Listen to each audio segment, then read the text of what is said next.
PMK, penyakit mulut dan kuku atau foot and mouth disease, itu disebabkan oleh virus. Dia berasal dari familinya adalah Picornaviridae. Kemudian familinya Picornaviridae, genusnya Aptovirus. Dia merupakan virus RNA rantai tunggal, punya 7 serotip dan memiliki lebih dari 60 subserotip. Jadi banyak sekali memang ini.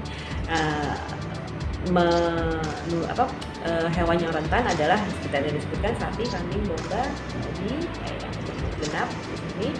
Terus mulai kontak langsung dan juga bisa melalui aerosol penyebaran. Tertular itu kalau sapi biasanya menghirup udara yang mengandung virus tersebut. Nah biasanya dia gejala klinisnya adalah demam tinggi, terus karena ada lepuh dan leksi pada mulut dan kuku, sehingga menyebabkan dia tidak mau makan gitu. Jadi nafsu makannya turun, berat badannya turun gitu.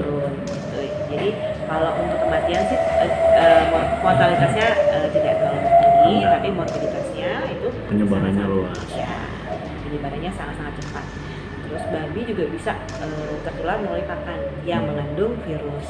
Jadi virus tersebut nempel pada pakan bisa seperti itu. Nah tapi untuk dia sebagai berbahaya buat kita manusia, zoonosis sejauh ini belum.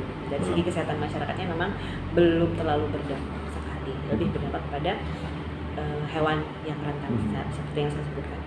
Gitu sih.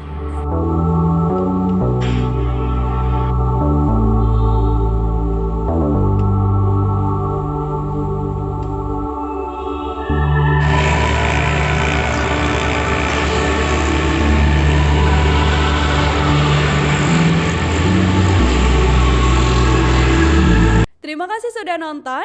Jangan lupa like, subscribe, dan share ya.